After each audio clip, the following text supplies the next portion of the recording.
जो सर्वदा सर्वगत जन्मक्षयातीत तया केलिया ही घात कदा नोहे. जो पिंड ब्रह्मांडात परमाणू परमाणूत निरंतर भरलेला आहे, जन्म मरणातीत आहे, त्याचा नाश करू म्हटले तरी कधीच होत नाही. भगवान अर्जुनाला सांगतायत, अर्जुना, माणसाचा देह पडला म्हणजे तो मेला असं नाही. कारण काही गोष्टींचा नाश होतो, काही गोष्टी अमर राहतात. ज्या अमर राहतात, नित्य राहतात, त्या सत्य आहेत, म्हणजे त्या परमात्म स्वरूपातील आहेत. परमात्मा त्यालाच म्हणतात, ब्रह्म त्यालाच म्हणतात. ज्या अनित्य आहेत, विनाशी आहेत, नष्ट होणारे आहेत, पेरिशेबल आहेत, सडणारे आहेत, झिजणारे आहेत, गळणारे आहेत, त्याला अनित्य म्हटलंय, त्याला माया म्हटलंय, आणि ते मरणारच. म्हणजे भगवंताचा भाव असा होता की अर्जुनाला वाटतं आजे काके मामे यांना मी मारील आणि हे मरणार, मला पाप लागेल.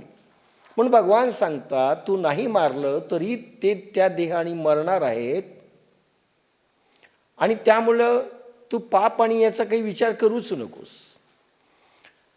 आणि त्यांचा जो नित्य आत्मा आहे, आत्मस्वरूप आहे, चैतन्य रूप आहे, जे नित्य आहे, ते कधीच मरणार नाही. नाश करू म्हटलं तरी होत नाही, आणि याला टिकवावं म्हटलं तर हे टिकत नाही. म्हणून भगवान त्याला सांगतायत की तू विनाश अशी, आपण विनाश करतोय, आपण नाश करतोय अशी बुद्धी ठेवू नको अर्जुना. 18 आणि 19 श्लोक. अंतवंत इमे देहा नित्यशोक्तः शरीरिणाः अनाशिनो प्रमेयस्य तस्माद्युध्यस्व भारत. 17, 18 आणि 19.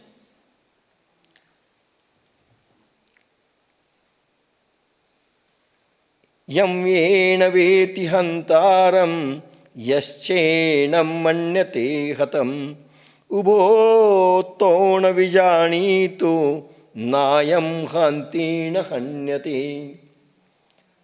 नित्य, अविनाशी, अगम्य अशा आत्म्याचे हे सर्व देह विनाशी आहेत. म्हणून पार्था, तू युद्ध कर. जो कोणी या आत्म्याला मारणारा समजतो व जो याला मेलेला मानतो, ते दोघे त्याला जाणत नाहीत, कारण हा आत्मा मारित नाही व मारला जात नाही. समगीत बाप्पासाहेबांचं याच्यावर. सर्व देह नाशवंत त्यात वसे हे शाश्वत. आशा आत्म्यास जाणून आर्या उठ कर रण. म्हणती मारी तो आत्म्यास कोणी मेला म्हणती जास. दोघे जाणती ना काही आत्मा मरेना मारीही. माऊलींचं निरूपण. आणि शरीर जात अगवे हे नाशवंत स्वभावे. म्हणून तुवा झुंजावे पंडू कुमरा. पार्था, चराचर जगातील प्रत्येक शरीर स्वभावतः नाश पावणारे आहे, म्हणून तू युद्ध कर. भगवान समजून सांगतात अर्जुनाला की अर्जुना, चराचर जगतामध्ये ज्या ज्या प्राण्यांचे, ज्या मनुष्यांचे, ज्या जीवांचे शरीर निर्माण झालेली आहेत, हे सर्व नाशवंत आहेत, हे मरणार आहेत. म्हणून तू त्यांचा शोक करू नकोस आणि खुशाल तू मारायला जा. आणि त्यांचं आत्मतत्व कोणीच मारू शकत नाही, चैतन्यतत्व कोणी मारू शकत नाही. म्हणून खरं मारणं म्हणजे चैतन्यतत्वाला, जे कोणीच मारू शकत नाही. आणि म्हणून तू उठून युद्ध कर, भिवू नको. तू धरोणी देहाभिमानाते दिठी सुनी शरीराते. मी मारिता हे मरते म्हणतासी. तू देहाचा अभिमान धरून व या देहावर दृष्टी ठेवून मी मारणारा आणि हे कौरव तुझ्याकडून मरणारे आहेत असे तू समजत आहेस. प्रत्येक व्यक्तींचा देहभाव जागा असतो. अभिमान देहामुळे असतो. देहभाव प्रत्येकाला वाटतं आपला देह मरतोय, आपण म्हातारे होतोय. खरं म्हणजे देहावर दृष्टी ठेवून माणसं स्वतःला पुष्ट करून घेतात. देह मेला की मेलं समजतात, असं नाही. पण रामकृष्ण परमहंस मी सांगितलं की माता शारदेला, त्यांच्या पत्नीला त्यांनी सांगितलं की मी गेल्यानंतर मी मेलो असं समजू नको, बांगड्या फोडू नको, कुंकू लाव, मंगळसूत्र तसंच धारण कर. पहिले रिफॉर्मिस्ट. आणि माता शारदेने तेच केलं आणि माझं कार्य पुढे चालव. म्हणजे माझं मी शरीराने गेलोय याचा अर्थ समजू नका की मी गेलोय. पण आजही आपण मानतो माऊली शरीराने गेले, पण माऊली आहेत. बाप्पासाहेब शरीराने गेले, बाप्पासाहेब आहेत. भगवान कृष्ण शरीराने गेले, पण भगवान आहेत. कारण चैतन्य तत्व मरत नाही. शरीर ठेवलं तरी ठेवता येत नाही, त्याला घालवावं लागतं.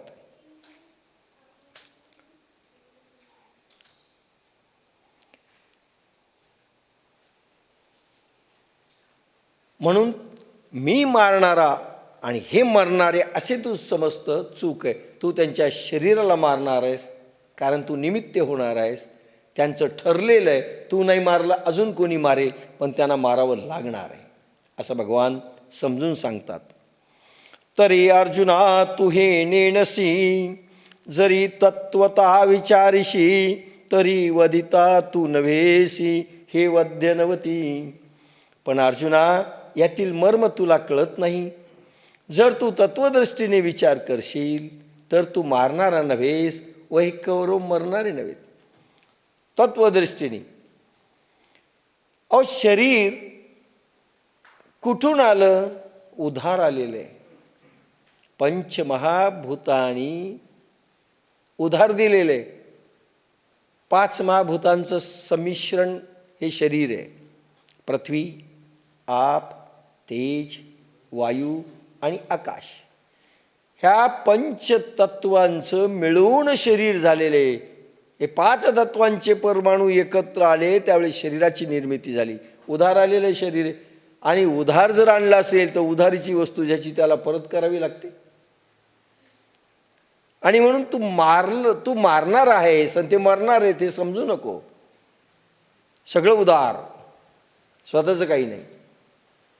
जो तो घेऊन जाणार. टेम्पररी भाड्यानं आणलेल्या वस्तू त्या परत कराव्या लागणार आहेत. निमित्त होणार आहेस. म्हणून शरीर मेलं म्हणजे तू मेला असं समजू नकोस. 20वा श्लोक आणि 21वा. न जायते म्रियते वा कदा, न जायते म्रियते वा कदाचि, नायं भूत्वा भविता वा न भूयाः. अजो नित्यः शाश्वतोऽयं पुराणो, न हन्यते हन्यमाने शरीरे. वेदा विनाशिनं नित्यं ययनं जमवेयं, कथं सः पुरुषः पार्थ कं घातयति हन्तिकम्. 20 आणि 21वा श्लोक. हा आत्मा केव्हाही उत्पन्न होत नाही किंवा कधी मरत नाही. हा होऊन पुन्हा न होणारा असे नाही. हा आज नित्य, अक्षय, अनादी, शरीराचा नाश झाला असतानाही याचा नाश होत नाही. पार्था, जो या आत्म्याला अविनाशी, नित्य, आज, अक्षय जाणतो तो पुरुष कोणाला कसा मारणार व कोणाला कसा मारविणार. बाप्पासाहेबांचं समगीत. आत्म्यासन जन्म मरण होई पुन्हा नको हेण, देह मरे मारे तरी नित्य पुराणा विकारी, नित्य हाच अविकार, जन्म मृत्यूहुनी पर, तत्व हे जो अनुभवी, कोण मारिणी मारवी. जैसे स्वप्ना माझी देखिजे, ते स्वप्नची साच अपजे, मग चेवून या पाहिजे तव काही नाही. जैसे स्वप्ना माझी देखिजे, ते स्वप्नीची साच अपजे, मग चेवून या पाहिजे तव काही नाही. स्वप्नामध्ये आपल्याला वाटलं आपण राजयोद्धा झालो, आपली एक महाराणी आहे, राज्य आहे, सैनिक आहेत, वैभव आहे, 4-5 मुलं मुली झालेले आहेत, राजकुमार चांगला आलेला आहे, त्याला राज्याभिषेक करायचा की जाग आली. आपण राज्याभिषेकाच्या तयारीत आहेत आणि जाग आली. स्वप्नामधलं सत्य असणारी गोष्ट लक्षात घ्या. जागृत झाल्यानंतर मग लक्षात येतं की ते स्वप्न होतं, त्याचा खऱ्या अस्तित्वाशी संबंध नाही. बरं, स्वप्नामध्ये खरं वाटलं होतं आणि जागृतपणी जागे झाल्यानंतर वाटलं ते खरं नव्हतंच, ते सगळं खोटं होतं. ज्याप्रमाणे स्वप्नामध्ये जे पाहावे ते स्वप्न तेच खरे वाटते, मग जागे झाल्यावर पाहावे तर काहीच नसते. चित्रपट पाहताना, कादंबरी वाचताना क्षणभर वाचते. चित्तशक्तीच्या झोपेत मानवी व्यवहार चालू आहेत. दुसरा काय अर्थ घ्यायचा? का सांगितली ही ओवी? आपलं जीवनही स्वप्नवत आहे. कसं स्वप्नवत आहे? आपल्या जीवात्म्याने जन्म घेतला काही भोग घेण्याकरिता. केव्हापासून आज जीवात्मा जन्माला? करोडो करोडो लाखो अब्जो वर्षापूर्वी आपला आत्मा जन्माला निर्माण झाला. त्या महासिंधू ब्रह्मातून हा बिंदू निर्माण झाला. अनेक शरीर धारण करून तो येतोय, आपल्याला माहिती नाही आहे. एवढंच. आपण ज्यावेळेस जन्मलो, गर्भामध्ये यातना सहन केल्यानंतर बाहेर आले की विसरलो मागचे किती जन्म आपण फिरलो. आणि हा जन्म कशासाठी याची आठवण त्यावेळेस राहते, नंतर राहत नाही. म्हणजे झोपी गेलो, जागे होतो,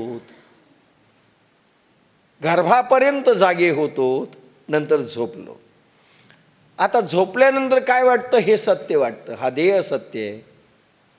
करोडो जन्म जर आपले दिसले असते, आज आपल्याला लक्षात आलं असतं, तर आपल्याला वाटलं असतं अरे हे पण टेम्पररी, असेच माझे देह गेले, इतक्यांदा मी मेलो, पुन्हा पुन्हा जन्मलो, तर काहीतरी हेतू याचा आता सार्थक केला पाहिजे. का वाटत नाही? आम्ही झोपलो. चेतना शक्ती निद्रित अवस्थेत आहे, ती झोपली. आणि झोपीमध्ये जी कार्य करतो ते स्वप्न आहे. आजही आपल्याला संसार सत्य वाटतो. ज्या बायांना असं कळालं की करोडो करोडो नवरे आपले झालेत, किंवा आपण कोणाचे तरी नवरोबा झालो अनंत जन्मामध्ये, सर्व बाया काय बायाच झालेल्या नाहीत, पुरुषही झालेले आहेत. अनंत जन्मापासून आपलं हे चाललेलं आहे. राहत गाडगं, कुत्र्यापासून डुकरापर्यंत अनेक जन्म झाले असतील. त्या त्या जन्मात आपण कधी पती झालोत, कधी मुलगा झालोत, कधी काही झालोत.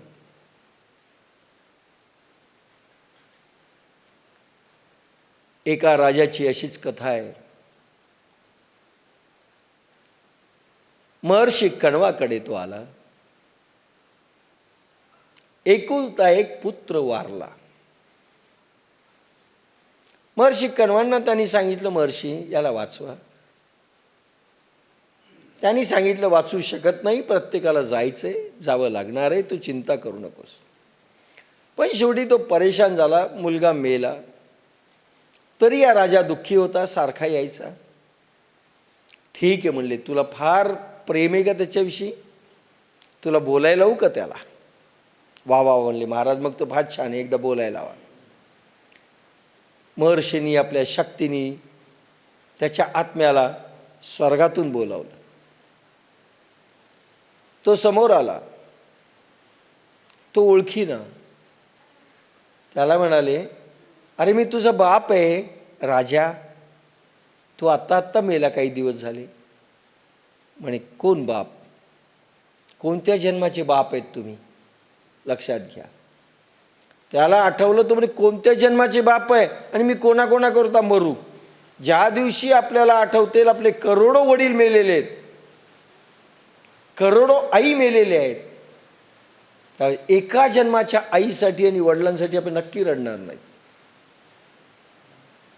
तो म्हणे, मी कोणाकोणासाठी रडू, मला आता समजतंय तुम्ही कुठल्या जन्माचे आहात. राजाला एकदम वैराग्य प्राप्त झालं. याला स्वप्न म्हणतात. आणि कधी कळतं? संतांना ताबडतोब कळतं. लहानपणी ज्ञानेशांना कळालं, विवेकानंदांना कळालं, महावीरांना कळालं, बुद्धांना कळालं, आम्हाला मरते वेळेस कळणार आहे. एक मरते वेळेस किंवा मेल्यानंतर. मेल्यानंतर ज्यावेळेस लक्षात येईल, लक्षात घ्या मी काय म्हटलं, मेल्यानंतर पहिल्याच दिवशी सगळे रडताना तो जीवात्मा पाहतो. शरीरातून निघाल्यानंतर मेलेला माणूस पहिल्यांदा घुसतो आपल्या शरीरात. ज्यावेळेस लक्षात येतं की हे शरीराचा उपयोग नाही, आपल्याला घुसता येत नाही, तो पाहत असतो आपलं फिनरल. 3 दिवस जे भानगडी येत ना, 3 दिवस तो जीवात्मा घुटमळत असतो. 3 दिवसपर्यंत जीवात्मा घुटमळतो, नंतर नाही. तो पाहत असतो कसे जाळायलेत, कसे रडायलेत काय, पण त्याला मोह नसतो. लक्षात घ्या. बायको रडताना पडतो पण त्याला काही वाटत नाही, कारण त्याला नंतर आठवतात करोडो जन्म, करोडो वेळेस मेलेलो आहेत, करोडो वेळेस लोक रडलेले आहेत, त्याला त्याचं काहीच वाटत नाही. काहीच वाटत नाही त्या जीवात्म्याला. आपण इकडे रडत असतो त्याच्यानी, त्याला काही वाटत नाही आणि तो निघून जातो. आणि मग त्याच्या लक्षात येतं की धर्मशाळा होती टेम्पररी, काही क्षणांचा. देवयुगात तर देवयुगाच्या मानाने आपण 1 सेकंदाचंच आयुष्य आहे आपलं, 1 सेकंदाचंही नसेल. जन्मले मेले म्हणजे या विश्वांच्या पसाऱ्यामध्ये आपलं फार थोडं आयुष्य आहे. म्हणजे आपण खरे झोपीतच कर्म करायलो, कारण माहीत नाही कुठून आलोत, आपण कोण, कशा करता आलोत, कुठे जाणार, हे माहीत नसल्यामुळे झोपीतली कर्म वाहिलीत. लक्षात घ्या. स्वप्नामधली कर्म वाहिलीत. जागे जर झालो असतो तर कळालं असतं की अरे अनंत कोटी जन्मातून आपण आलेलो आहोत, हा जन्म जर आपण नष्ट केला आपण संपले, पुन्हा अब्जावधी जन्म घ्यावे लागेल. जन्म नाही रे आणिक, तुका म्हणे माझी भाक. तुकाराम महाराज म्हणतात, जन्म नाही रे आणि एक, अनेक जन्म पुन्हा मिळणार नाहीत. तुका म्हणे माझी भाक. विनंती करतोय हात जोडून, नष्ट करू नका. आता तरी पुढे हाची उपदेश, नका करू नाश आयुष्याचा. सकळाच्या पाया माझे दंडवत, आपुलाले हित शुद्ध करा. आता तरी पुढे हाची उपदेश, नका करू नाश आयुष्याचा. सकळाच्या पाया माझे दंडवत, पाया पडून सांगतोय की आयुष्याचा नाश करू नका, पुन्हा पुन्हा तुम्हाला जन्म मिळणार नाही. नरदेह दुर्लभ जाणा, शतवर्षाची गणना. दुर्लभ आहे नरदेह. आणि आपण स्वप्नामध्ये घालतोय, झोपीमध्ये व्यवहार करतोय. कारण आपण कोण, कुठून आलो, किती जन्म आपले झाले, कशा करता प्रवास ईश्वराने ह्या जन्मात दिला, गंतव्य काय, कुठे जायचंय, हेतू काय, उद्देश काय, ह्या जन्मात सार्थक नाही झालं तर भवितव्य काय.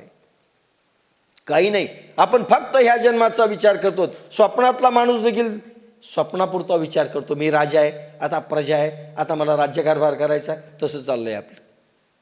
आणि मेल्यानंतर कळतं स्वप्न होतं, सोडून चाललोय मी सगळं सिकंदरासारखं. सगळं सोडून चाललो. काही बरोबर येणार नाही. आणि काही बरोबर येणार नाही हे ज्यावेळेस मेल्यानंतर कळतं, काही बरोबर आलं नाही, काही बरोबर येणार नाही, शिवाय धर्म कर्म आणि देव एवढंच बरोबर येणार आहे हे नंतर कळतं. आणि आपण स्वप्नात होतो, ज्याला सत्य समजतो, हे चूक आहे. अनंत प्रवासाला आपण निघालेलो आहे. एक थांबा होता, एक धर्मशाळा होती, एक स्थानक होतं, थोडा वेळ विश्रांती स्थान होतं. याच्यात काही करता आलं असतं, आपण सोडून दिलं. म्हणून आपण याच्यात रमतो आहोत. म्हणून हे असं होऊ नये. तैसे स्वप्ना माझी देखिजे, ते स्वप्नीची साच मानिजे. अपजे मग चेवणिया पाहिजे, तव काही नाही. तसं चेव कधी येतो? मेल्यावर. असं स्वप्नातला एक स्वप्न, हे पहा, स्वप्न अर्ध्या तासाचं असतं. पण स्वप्नामध्ये आपण काय काय पाहत होतो? आपण लहान होतो, मोठे झालो, राजे झालो, राज्यकारभार केला, पोरग झाले, त्याला लेंडार झालो, काय काय युद्ध केलं, सगळं पाहतो. स्पान असतो अर्ध्या तासाचा, बाकी काही नसतं. अर्ध्या तासामध्ये आपण प्रचंड पाहतो. असंच आपला हा देखील अर्धाच तास आहे. काही क्षण आहेत, प्रचंड पाहतोय. लहान झालोत, मोठे झालोत, असं झालोत, तसं झालोत. मेल्यावर कळतं, अरे रे रे रे रे, हा करोडो करोडो जन्मामधला हा स्पान इतका छोटा होता, घालवला. मग जागे होतो, उपयोग काही नाही. म्हणून भगवान अर्जुनाला सांगतायत, अर्जुना हे विसरू नको, हे सगळं स्वप्नवत आहे. तेही जाण माया, तू भ्रमतः शिवाया. शस्त्रे हानितलिया छाया, जैसी अंगीन रूपे. तशी ही माया असून तू नित्य व्यर्थ भुललास. मनुष्याच्या सावलीवर शस्त्रांचा वार केला तर जसा त्याच्या अंगात तो रुजत नाही, चित्रपटातील बोलक्या रूपनादात्मक चित्रणासारखी योगमाया असते, तैसी हे जाण माया. मायेला सत्य समजतो, नष्ट होणाऱ्या गोष्टीला सत्य समजतो. माया, त्याचं चित्रण सांगताना मी तुम्हाला सांगितलं होतं, माया कशाला म्हणतात, मागे एकदा सांगितलं होतं.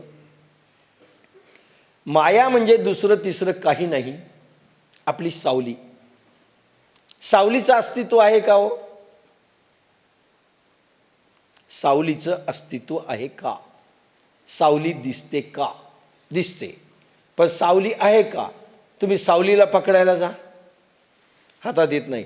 मग तुम्ही नका पकडू, दुसऱ्याला सांगा पकडून ठेव, नाही पकडतायत. तुम्ही तिला मारा, तिला काही होतं नाही. म्हणून मायेला तुम्ही काहीही केलं तर तिला काहीही होत नाही, दणकेत तुम्हाला बसतात. तुम्ही मायेला लाथ मारली, तुमच्या लाथेला इजा होईल, त्या छायेला काही होणार नाही. आणि आपण मायेला सत्य समजतो, जी अस्तित्वात नाही. जे शरीर आपलं अस्तित्वात राहणार नाही म्हणून माया आहे. पैसा आपण मिळवणारा अस्तित्वात राहणार नाही म्हणून माया आहे. आपली पोरं बाळं काहीही अस्तित्वात भविष्यात राहणार नाहीत म्हणून माया आहे. आपलं जीवन देखील एकेका क्षणाने नष्ट होतंय म्हणून माया आहे. पण आपण ती सत्य समजतो, गुरपटलो. पण भगवान सांगतात, अर्जुना ही छाया आहे, म्हणजेच माया आहे. माया म्हणजे छाया, छाया म्हणजे माया. तुम्ही पकडायला जाल, मग संसाराला तुम्ही पकडायला गेले, हातात काही येणार नाही. संसाराच्या कुठल्याही वस्तूला पकडायला गेले तुम्ही, हातात काही येणार नाही. म्हणून माया आहे. दिसते दिसते परी न धरवे हाती, ते ते पुसावे संता ते. तुकाराम म्हणतात, दिसते परी न धरवे हाती.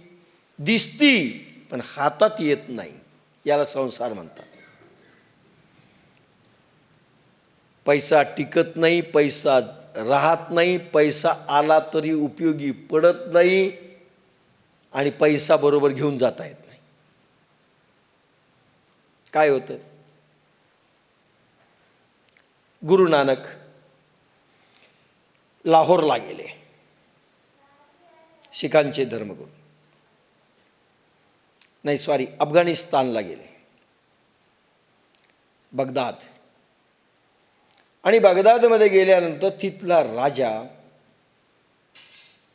फार मोठा अत्याचार करत होता आणि जबरदस्तीने शेत साऱ्यापासून सगळ्या गोष्टी, पैसा जनतेकडून लुटून घेत होता, छळत होता आणि आपले कोठ्यार घर भरत होता. गुरु नानकांना हे समजलं. गुरु नानक, काही रुपये गुरु नानकांजवळ होते, ते राजाजवळ गेले. राजा, ही मी तुला एक पुरचुंडी देतो आणि मला स्वर्गामध्येही दे. काय दे? स्वर्गामध्ये दे. तू पुण्यवान आहेस आणि तुला नक्की स्वर्ग मिळेल. मलाही वाटतं मलाही मिळेल. आपण स्वर्गात भेटू त्यावेळेस तू दे. कोणाजवळ ठेवू हे डिपॉझिट? राजा हसला, म्हणे महाराज तुम्ही तर संत दिसता. अहो स्वर्गात कसं देता येईल? नेताच येत नाही. कसं नेता येत नाही? नेता जर आलं नसतं तर तू एवढी वसुली केलीच नसती ना. तुझ्याकडे पाहून वाटलं मला की नक्की नेता येतंय. लक्षात घ्या, तुझ्याकडे पाहून मला असं वाटलं की तू सत्यवादी आहेस, नेता येतं म्हणून तू वसूल करतोयस, म्हणून माझी पुरचुंडी तू तिथे दे. राजा समजला, माफी मागितली, जनतेचा पैसा वापस केला. नेता येत नाही म्हणून ती माया, टिकवता येत नाही म्हणून ती माया. आपलाही जीव टिकवता येत नाही, बायकोलाही टिकवता येत नाही, रोगालाही घालवता येत नाही, काहीच करता येत नाही. माणसंही घरातले टिकवता येत नाही, रडता येतं, बाकी काही करता येत नाही. आणि जे टिकवता येत नाही आणि टिकत नाही हे माहीत असून आपण रडतो म्हणून माया, याला माया म्हटलंय. म्हणून अर्जुनाला भगवान म्हणतात, अरे काहीही टिकणार नाही. ते जाण माया तू भ्रमतः शिवाया, शस्त्रे हानितलया छाया जैसी अंगीन रूपे. म्हणून शस्त्र जसं सावलीवर मारल्यानंतर शस्त्राला इजा होईल, मारणाऱ्याला इजा होईल, सावलीला काही होणार नाही. म्हणून तुम्ही कितीही तुमचे श्रम ऊर्जा ह्या संसारामध्ये नष्ट केली पाहिजेत, म्हणून संसाराच्या गरजेपुरत्या वस्तू पाहिजेत हे जरुरी आहे. पण पूर्ण ऊर्जा गरज म्हणून आयुष्य जर तुम्ही नष्ट केलं या मायेमध्ये, नंतर कळेल आपण उगीच वायफट घालवलं, उगीच वाया घालवलं. का पूर्ण कुंभ उलंडला तेथ बिंबाकार दिसे भ्रंशला. म्हणून आपल्यालाही लागू आहे. फक्त अर्जुनाला सांगतोय म्हणून नाहीये, ह्या काळाकरता आपल्याला लागू आहे म्हणून सांगत चाललोय. का पूर्ण कुंभ उलंडला तेथ बिंबाकार दिसे भ्रंशला, परिभानु नाही नासला तया सवे. किंवा पाण्याने भरलेले भांडे पालथे केल्यावर त्यातील सूर्याचे प्रतिबिंब नाहीसे झालेले दिसते, परंतु त्याबरोबर खरा सूर्य नाश पावत नाही. जीव रूपाने पाण्याने भरलेले देहरूप भांडे पालथे झाल्यावर त्यातील आत्मसूर्याचे प्रतिबिंब नाहीसे झालेले दिसते, पण त्यांचे कसे होते, काय होते हे सांख्य किंवा ज्ञानयोग स्थितीत कळते. का पूर्ण कुंभ उलंडला, एका कुंभामध्ये घागरीमध्ये सूर्याचं प्रतिबिंब पाण्यामध्ये पडतं. तेथ बिंबाकार दिसे भ्रंशला, परिभाणू नाही नासला तया सवे. पण ते भांड फुटलं, मातीचं कुंभ फुटला, काय होईल? अरे बापरे बापरे, चंद्र होता किंवा सूर्य होता, मेला हो? मेला का तो? नाही, प्रतिबिंब नाहीसं झालं, पण मूळ सूर्य आहे म्हणून हे प्रतिबिंब आहे, ही छाया आहे. हा देह म्हणजे आत्म्याची छाया, म्हणून माया. ही छाया नाश पावेल म्हणून मूळ आत्मा नाश पावणार नाही, मूळ चेतन तत्व नाश पावणार नाही. हा घट आहे, हा फुटला म्हणून वाटतं हे मेले, मेले नाही. दुसरा देह धारण करण्याकरिता निघून जातील ते.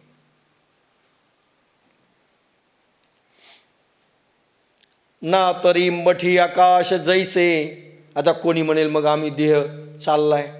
प्रश्न आहे, ह्या जन्मामध्ये आपल्याला पूर्ण व्हायचं की नाही हा प्रश्न आहे. ह्याच देहामध्ये चान्सेस आहेत. आणि हा मानव देह कोणाला माहीत किती जन्मानंतर आपल्याला मिळाला आहे.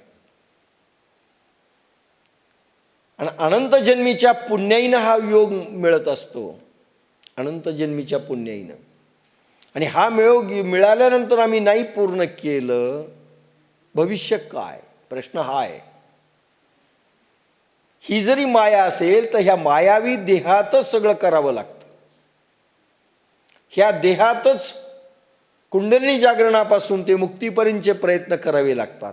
दुसऱ्या देहामध्ये करता येत नाहीत. म्हणून महत्वाचे क्षण आहेत. ही भोग योनी नाही, ही योग योनी आहे. ही भोग योनी नाही, मर्यादित भोग आणि अध्यात्म शक्तीचा उपभोग. वस्तूंचा उपयोग करायचा आणि आध्यात्मिक शक्तीचा उपभोग वाढून प्रचंड करायचा. योगासाठी देया, भोगासाठी नाही.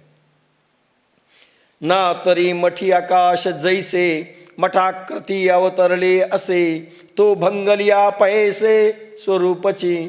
अथवा घरातील आकाश घराच्या आकाशने आकारलेले असते, पण तो मठ पडल्यावर ते आकाश सहजच मूळ रूपाने राहते. देहरूप घर योगाग्नी व भूत जयानंतर आपोआप आत्मरूप होते.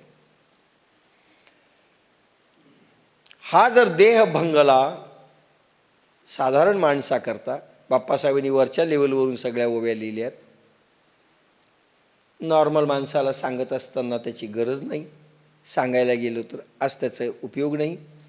हा मठ फुटल्यानंतर सिद्धांचा समजा हा देह गेला तर त्यांची चेतना आत्माकार विश्वाकार होऊन विश्वामध्ये ब्रह्मतत्वामध्ये विलीन होते. बाकीच्यांचा देह नवीन देह धारण करून समोर येतो.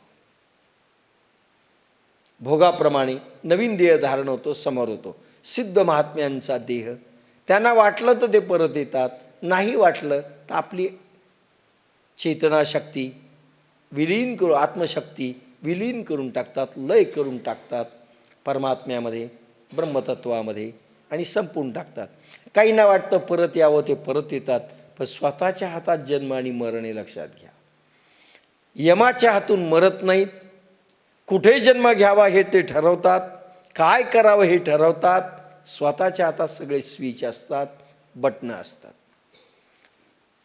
जगायचं असेल तर अनंत जन्मपर्यंत मनुष्य देह ते घेऊ शकतात. सगळं हातात असतं. तैसे शरीराची आलोपी, सर्वथा नाश नाही स्वरूपी. म्हणून तुहे नारोपी भ्रांती बापा. मधील दृष्टांताप्रमाणे सामान्यपणे शरीर लोपले, सिद्ध महायोग विज्ञानी राजर्षी योगाच्या पद्धतीने शरीरूप कर्माचा पूर्ण क्षय केला तरी आत्म्याचा कधीही नाश होत नाही. पण बाबा रे, तूही जन्ममरणाची भ्रांती आत्म्यावर आरोपू नकोस. आत्मरूपात जो जागा असतो त्यालाही भ्रांती नसते. आत्मस्वरूपात जो जागा असतो त्याला भ्रांतीच नसते. मी मरणार, मरणाऱ्याला भीतच नाही.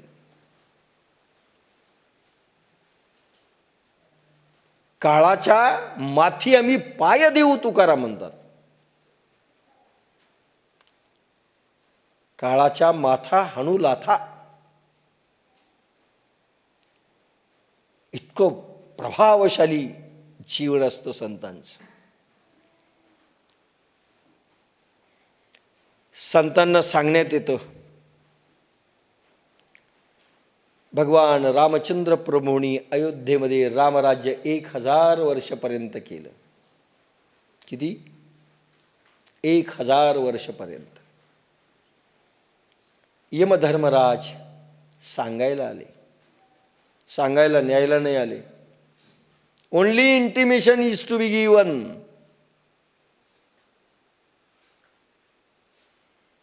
फक्त सांगायला आले, कार्यकाल संपला, बाकी तुमची इच्छा. लगेच रामाने निर्णय घेतला, तर जायचं.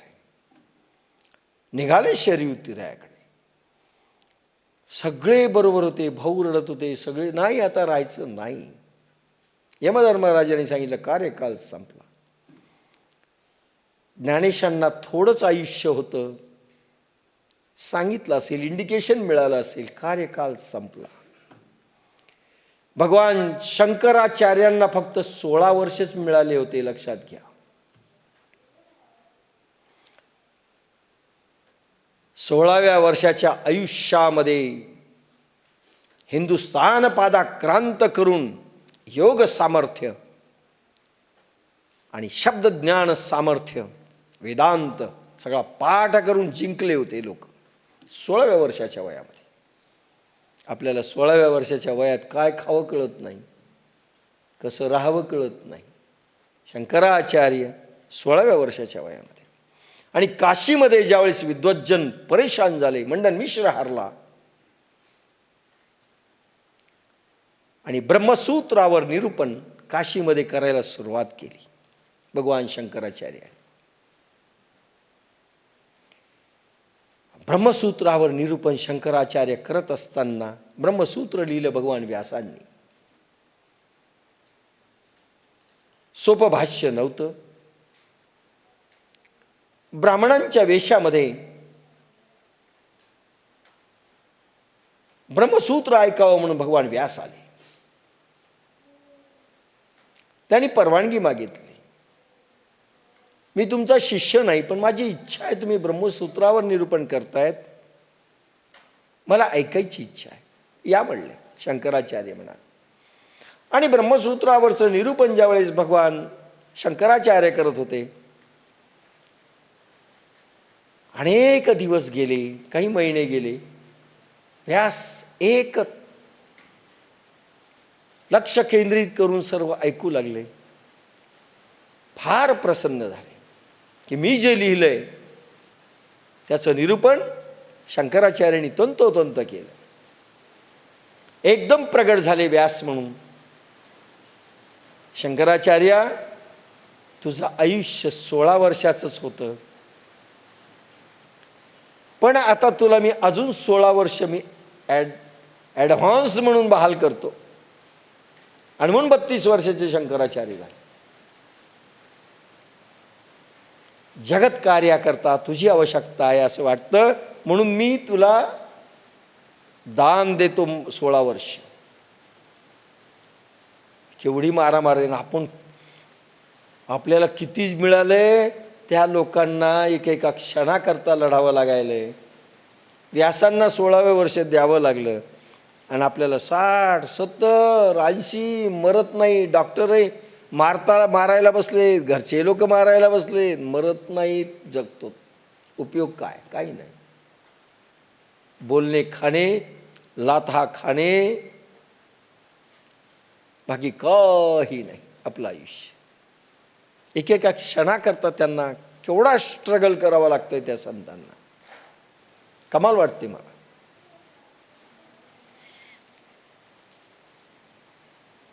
तैसे शरीराची अलोपी सर्वथा नाश नाही स्वरूपी. म्हणून शरीर जरी गेलं नाश नाही. तुकाराम महाराज 42व्या वर्षी निघून गेले वैकुंठ गमन करून. सगळ्या देहू गावाला 2च माणसं अशी झाली. भगवान रामचंद्र प्रभू शरीर तीरावर आले, सगळी अयोध्या आली. एक क्षण लावला नाही. इंडिकेशन यमधर्मराजांनी दिल्याबरोबर झाला, तुमचा कार्यकाल संपला. ताबडतोब उठलेत ते आणि शरीर तीराकडे. नाही आता थोडंसं चान्स घेतो, तू राज्य कर, तू असं काही नाही. गाईडलाईन नाही, काही नाही. एक क्षण लावला नाही, निघाले. आणि निघाल्यानंतर शरीर तीरावर आले. सगळी अयोध्या रडू लागली. चला म्हणले, मी सर्व अयोध्याला घेऊन जातो, उद्धार करतो. संपूर्ण अयोध्येचा उद्धार करण्याकरिता काही ठेवले असतील, नेले रामाने, पण देहू गावातलं कोणी गेलं नाही. आणि असेच भगवान आपले संत तुकाराम महाराज म्हणाले, संपूर्ण देहू गावाला मी वैकुंठ गमन करून नेतो. काय पावर असेल. कोणी गेलं नाही. जिजाबाई म्हणली, जा, मला म्हैशी सांभाळायच्या आणि पोराचं संगोपन करायचं, तुम्ही दूध काढाल का? एक जण गेला नाही. म्हणजे अयोध्येच्या रामचंद्रानंतर ती जाणारी लोक आणि ही न जाणारी लोक, काय प्रगती झाली, काय प्रगती झाली. नाही गेले. पण तुकाराम महाराज ज्या वेळेस त्यांचा शिष्य निळोबांना समजलं की आपले गुरु गेले आणि आपल्याला पूर्ण केलं नाही, रडत रडत आले, मला न सांगता कसे गेले. आणि ज्या शिलेवर ते तुकाराम महाराज उभा राहून निघून गेले सदैव वैकुंठ गमन करून, त्या शिलेवर प्राणांतिक उपोषणासाठी बसले, साधना करत. काही खाणार नाही, काही पिणार नाही. एक तर तुकाराम महाराजांनी पुन्हा यावं आणि मला पूर्ण करावं. कारण गुरु लागतो पूर्ण करायला, देव पूर्ण करू शकत नाही. देव कधीच पूर्ण करू शकत नाही. करू शकत असला तरी पूर्ण करू शकत नाही. कारण त्यांनी यांच्याकडे सोपवलेले हे छोटे ट्रान्सफॉर्मरकडेच गोष्ट आहे. फार थोड्या लोकांना देवानी नेलंय, अगदी बोटावर मोजण्या इतकी, बाकी नाही. आणि म्हणून ही माणसं निळोबाराय ज्यावेळेस बसले साधना करत, त्यावेळेस विठोबा आले, प्रगटले. निळोबा, काय मागायचं माग, वरदान. देव येत असतो, देव वरदान देतो. मोक्ष, मुक्ती, भक्ती. मोक्ष मुक्ती देतच नाही. वरदान घ्या जे आपल्याला पाहिजे. ते म्हणले, मला तुम्ही नको, तुम्हाला मी बोलवलं नाही. माझे गुरु मला न सांगता निघून गेलेत, मी बसलेलो आहे. पूर्ण झाल्याशिवाय इथून उठणार नाही, नाही तर मी इथेच प्राणांतिक उपोषणात माझा देह नष्ट करेन. 3ऱ्या दिवशी रात्र दिवस त्या शिलेवर ते पाणी न पिता निळोबाराय बसले. तुकारामांना परत यावं लागलं वैकुंठावर. मग तुकाराम गेले का आहेत? परत यावं लागलं. निळोबांना हात ठेवला. निळोबा, चल, पूर्ण झाला.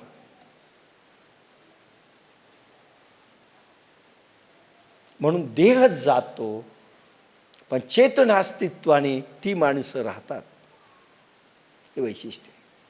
चेतन अस्तित्वाने ती माणसं राहतात. तैसे शरीराची लोपी सर्वथा नाश नाही स्वरूपी. आजही तुम्हाला बाप्पासाहेबांचे दर्शन होतात, आजही मोदीजी महाराजांचे दर्शन होतात, कोणाला भगवान कृष्णांचे होतात, कोणाला साईबाबांचे झालेत, तिरुपती बालाजींचे झालेत, संगीता पोखरणाला गणेशचा महाराज, आनंद ऋषी महाराज त्यांचे झाले. अशी दर्शनं होतात. कशी होतात ही? ते गेलेत का आहेत? आणि म्हणून जरी शरीर गेलं तरी ते चेतन तत्व रूपाने अस्तित्वात असतात असं भगवान कृष्ण अर्जुनाला सांगतायत। जे आज सायन्स काही रहस्य उगलण्याच्या मार्गावर आहे ते रहस्य सगळं भगवान कृष्ण दुसऱ्या अध्यायात सांगतायत। मुळात काय, कसं अस्तित्व असतं जीवात्म्याचं, विश्वाचं, सगळा पसारा ज्यावेळेस सायंटिस्टना शोध लागेल भगवद्गीतेचा दुसरा अध्याय प्रूढ होईल। 22 वासांसी जीर्णानि यथा विहाय नवानि गृहाति नरोपराणि तथा शरीराणि विहाय जीर्णा नन्यानि संयाति नवानि देहि। जसा मनुष्य जुनी वस्त्रे टाकून दुसरी नवी घेतो तसा आत्मा जीर्ण शरीरे टाकून दुसरी नवी शरीरे घेतो। जुनी वस्त्रे टाकून घेतो मनुष्य नवीन, तसे टाकी जुने देह आत्मा जोडी नवे स्नेह। ऋषी प्राणात वासना वाहे जन्म घेईनाना, जैसे जीर्ण वस्त्र सांडिजे मग नूतन वेडिजे, तैसे देहांतराते स्वीकारिजे चैतन्यनाथे। ज्याप्रमाणे मनुष्य जुने झालेले फाटलेले वस्त्र टाकून देतो आणि मग नवे नेसतो, त्याप्रमाणे प्राणनाथाने जर्जर झालेला देह टाकून द्यावा आणि दुसरा वासनाबाई नवा देह घ्यावा, असा क्रम सृष्टीत चालू आहे। देह सोडताना जी वासना प्रबल असते त्यानुसार नवीन देह मिळत असतो। एकच श्लोक, एकच ओवी माऊलीने टाकली, सोपी परंतु रहस्यमय। जरी हा देह पडला तरी हा जीवात्मा नवीन देह घेतो। तो देह मिळतो कर्माप्रमाणे, प्रत्येकाचे कर्म आहेत तसे देह मिळतो। आणि देह जो मिळतो ना तो कसा मिळतो, अंतिम समयी जशा वासना असतात तसा देह मिळतो। लक्षात घ्या, अंतसमयी जशा वासना तसा देह।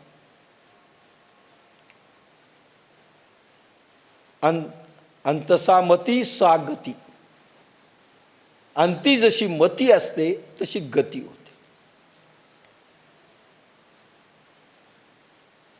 बेशुद्धीमध्ये अवस्थेमध्ये जर आपण गेलो काही खरं नाही। जाताना कशी स्थिती होते आपल्या देहाची त्यावरून एक अंदाजा लागतो आपल्याला कोणते जन्म मिळणार।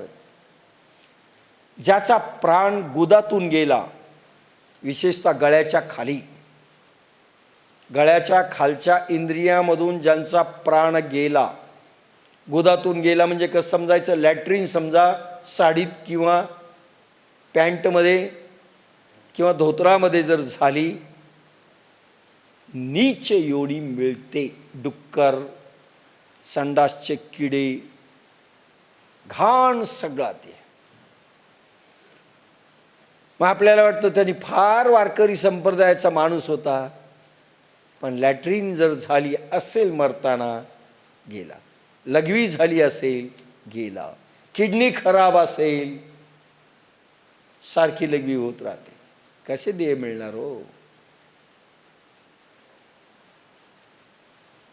कोणतं भगवान बरोबर ज्याला पाठवायचं ना त्याचं ते इंद्रिय खराब करतं आणि बरोबर त्याला तसं सुचवतं झाल्याकरता। गळ्याच्या वरच्या भागातून गेला, तोंडातून गेला, डोळ्यातून प्राण गेला तर असे डोळे उघडे असतात।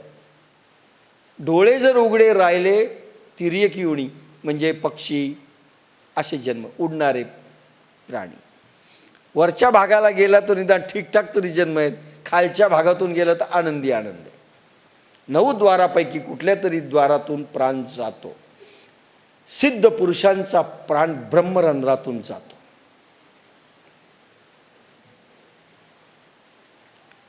ब्रह्मरंध्रातून जातो। काही साधू संतांनी आपल्या जिल्ह्यात नाव घेत नाही, पूर्वीच्या स्वतःच्या हाताने कवटी चाकूनी फोडली.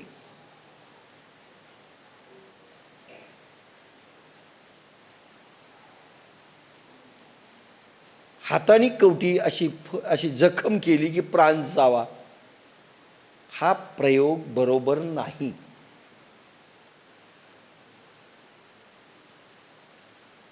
आपल्या जिल्ह्याचे महान संत होऊन गेले आपल्या एका तालुक्यात, ज्यांचं फार मोठं आजही स्थान म्हणून सगळं मानलं जातं. मी बोलू नये अशी पद्धत नाही. देहामध्ये तपश्चर्या करून असा देह बनवावा लागतो बालकासारखा. ही कातडी बालकासारखी करावी लागते. रक्त पातळ बालकासारखं व्हावं लागतं. नाजूक अगदी बालकासारखं शरीर व्हावं. नरम असे हाड व्हावेत, लाकडं नाही.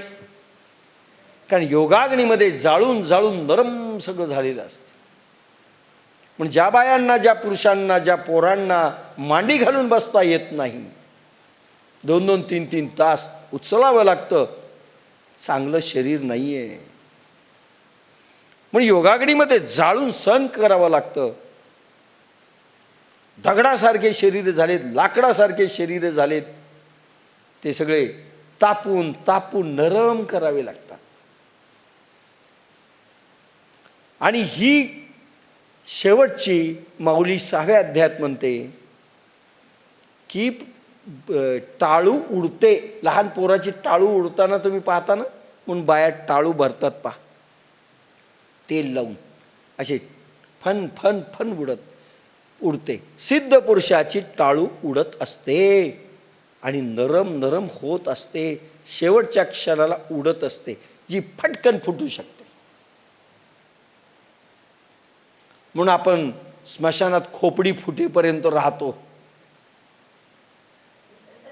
जसा ते मुक्त झाले, खोपडी फुटली की झाले, त्यांचा आत्मा निघून गेला असं आपण म्हणतो. पण हा ब्रह्मरंध्रातून जाणं मोक्षाला जाणं आहे. काही साधू संत ब्रह्मरंध्रातून जात नाहीत, त्यांना परत यायचं असतं, इच्छा ठेवायची, पण रोगाने नाही मरायचं त्यांनी. बाप्पासाहेबांनी असा,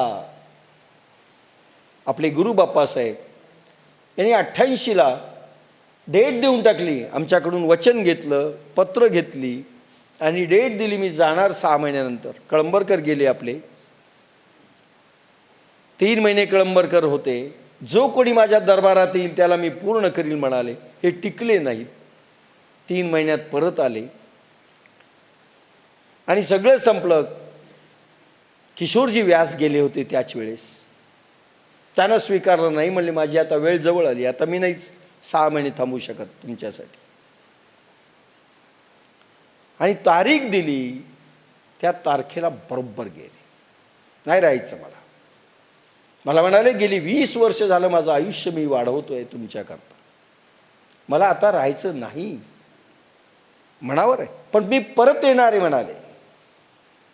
हा देह आता मी सांभाळू शकत नाही, जर्जर झालाय, आता टाकून मी परत येणार आहे, मला यायचंय म्हणले, पुन्हा यायचंय.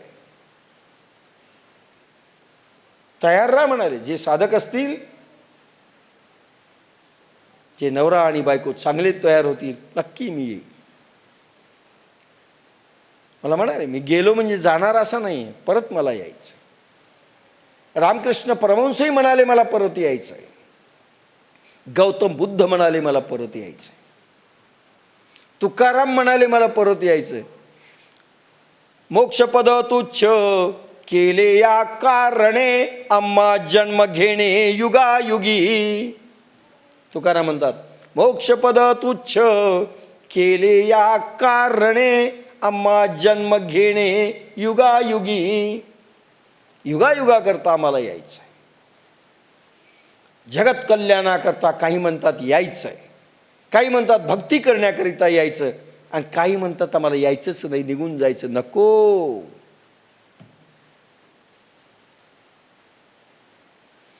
आपापलं हे आहे, चॉईस, यायचं की न यायचं. म्हणून जुनी वस्त्र टाकून नवी वस्त्र आपापल्या कर्माप्रमाणे घेतो. सिद्ध महात्मा आपल्या इच्छेप्रमाणे घेतो. बाकीची माणसं आपल्या कर्माप्रमाणे देह घेतात. जनावरापासून सगळा देह. डार्विनची थिअरी इथे लागू नाही की एकदा तुम्ही अमिबापासून असं डेव्हलप होतो माणूस याच्यापर्यंत आल्यानंतर पुढे तुम्ही अगदी देव मानव व्हाल. खोटं आहे. तुम्ही तुमच्या कर्माने पुन्हा खाली जाणार आहेत. उत्क्रांतवाद असा नाही. तो डार्विनचा तर आता खोडूनच टाकलाय सायंटिस्टने. गोष्ट वेगळी. शिकवल्या जातो फक्त पाठ्यक्रमात. बाकी काही उपयोग सायंटिस्टनेच ठेवला नाही त्यांचा.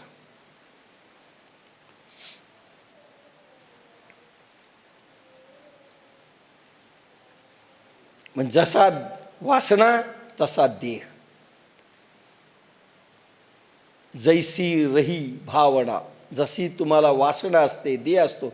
तुमची वासना दारूमध्ये अडकली, तुमची वासना नॉनव्हेजमध्ये अडकली, तुमची वासना बाई बाटलीमध्ये अडकली, तसाच देह मिळेल आणि वाटोळं होण्याचं सगळं काम सुरू होईल. जशी मती तशी गती. साधी गोष्ट आहे. तुम्ही किती उंच जा, मरता वेळेची वासना जड भरतानी कशी ठेवली. भरत राजा भरतानी सम्राट भरत आहे. तो भरत कोणता ज्याच्यावरनं भारताचं नाव पडलं. ऋषभदेवांचा भरत, शकुंतलेचा भरत नाही. जैनांचे प्रथम तीर्थंकर ऋषभदेव, त्यांचा मुलगा भरत. जडभरत नाही. जडभरत नंतर झाला. अगोदर राजा भरत, ज्याच्यावरनं भारत शब्द आला. हा भरत चक्रवर्ती सम्राट होता. सिकंदर काय राज्य करतो एवढं प्रचंड त्याचं बलशाली हा विशाल भारत 3 खंडांचा तो राजा होता. राजा भरत. आणि पोराला राज्य देऊन ज्यावेळेस वनात निघून जातो आणि वनामध्ये तप करू लागतो, राहिलेलं उर्वरित आयुष्याकरता हरिणीचं एक पिलू येतं. जखमी अवस्थेत येतं. त्याला हा पाळतो. दया येते. मग त्याच्यासाठी एक गाय पाळतो. मग दूध काढतो. मग चारा धुंडतो. आणि साधना करता करताना हरणीचं पिल्लू आठवतं. पिल्लूमध्ये अटॅचमेंट होतं. आपलं जसं मरता वेळेस लहान पोरामध्ये जीव जातो. काही बायांचा, काही पुरुषांचा. ते लहान पोरग आहे, कसं होईल, अरे तुझं पाहना कसं होईल. त्या हरणाच्या पिल्लूसाठी. आणि शेवटी ज्यावेळेस समाधी घ्यायची त्यावेळेस ते पिल्लूच दिसतं. याचं कसं होईल. पिल्ल्यामध्ये जन्म होतो हरणाचा. एवढा मोठा राजा भरत सम्राट चक्रवर्ती ऋषभदेवांचा पुत्र पुन्हा हरिण म्हणून जन्मतो. पुन्हा बाण लागतो, मरतो. आणि नंतर जडभरत म्हणून जन्माला येतो. नंतर मात्र तो कॉशियस राहतो, कारण त्याला जन्म आठवतात. ती जडभरतांची कथा आता सांगत नाही. अलिप्त राहतो नंतर तो. नकोच संसारामध्ये थोडाही इन्व्हॉल्व झालो तर जन्म झाला. आपण तर किती किती वासना आहेत आपल्या. जितक्या वासना आहे ना, एकेका वासनेच्या संगे एक एक जन्म आहे. वासनेच्या संगे जन्म घेणे लागे, बाप्पासाहेबांचा अभंग. आपल्यात वासना अनंत आहेत. सकाळी एक, दुपारी एक, संध्याकाळी एक, आत्ता एक, घंट्यानी एक. त्या वासना अंकित होतात, त्या फळ द्यायला लावतात. आणि तसे तसे जन्म मिळतात आपल्याला.